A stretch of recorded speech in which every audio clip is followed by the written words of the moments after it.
Brown, I want you to lead off tonight. Thank you.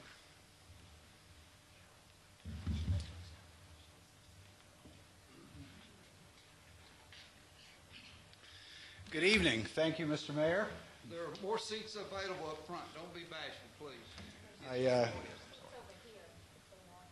Some seats back here, too. I feel privileged to not only be the first speaker, but to have the opportunity to speak before your former mayors and their representatives from the State House, and to be given extra time because I'm from Atlanta. So I'm from Atlanta, and I'm here to help you. Oh, y'all really think that, huh? I am the director of the Atlanta Regional Commission. We're the state designated regional planning agency for the 10-county metropolitan area. Although our planning area, our transportation planning area, which is probably what people know most about us, is actually a 20-county area. As you all know, metropolitan Atlanta is growing like crazy. It's one of the most vibrant metropolitan areas in the country. It has a current population of about 4 million people. We forecast that that same area will probably grow to about 7 million people between now and 2030.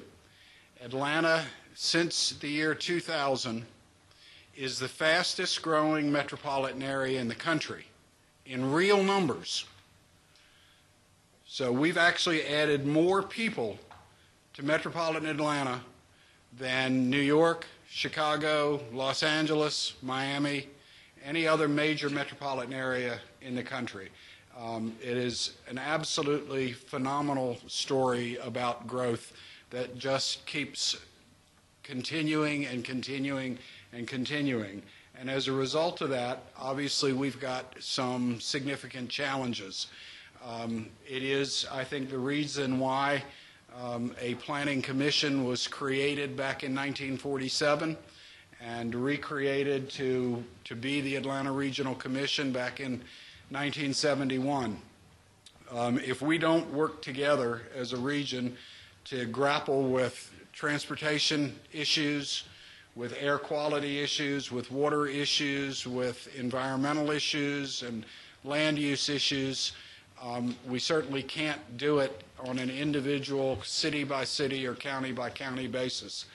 And it's pretty amazing that we have not only 10 counties, but we have now 68 cities in metropolitan Atlanta.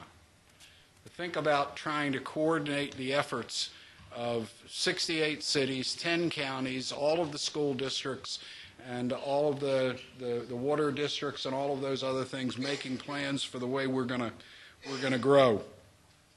You know that historically the north side of the region has grown much faster than the south side. But since 2000, that has really begun to change and is going to continue to change. The speed of growth on the south side has picked up significantly. The amount of jobs that are coming to the south side are picking up. And you will see growth in this area, every place from I-20 south, continue to escalate. I put some numbers together, and I'm really kind of the warm-up act for Kofi, who's got the pictures and all of that other stuff, and he'll go through some of these numbers again.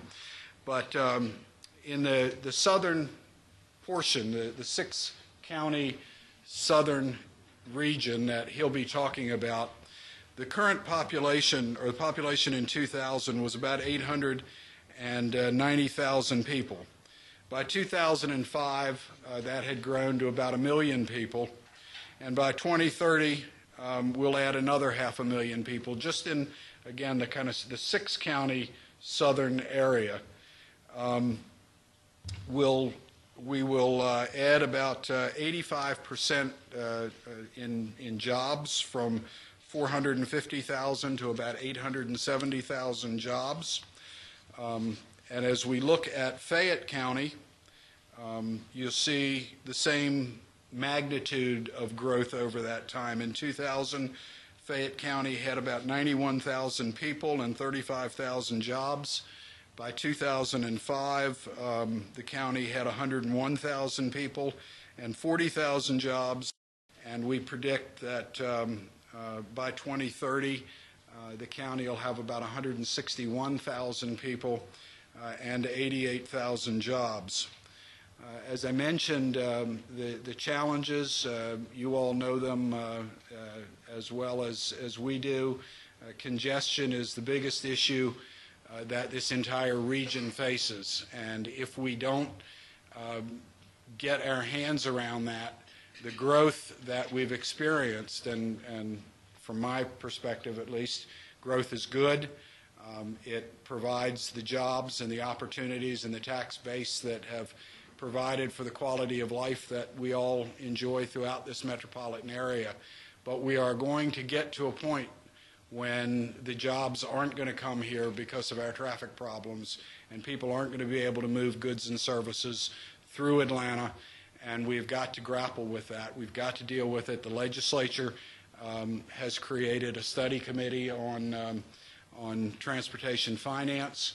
We at the ARC are putting the final touches on a new long-range transportation plan, and for the first time in history, we're actually taking existing projects out of the plan because we are $4 billion short of the money that we need just to build the projects that we put in a plan 2 years ago.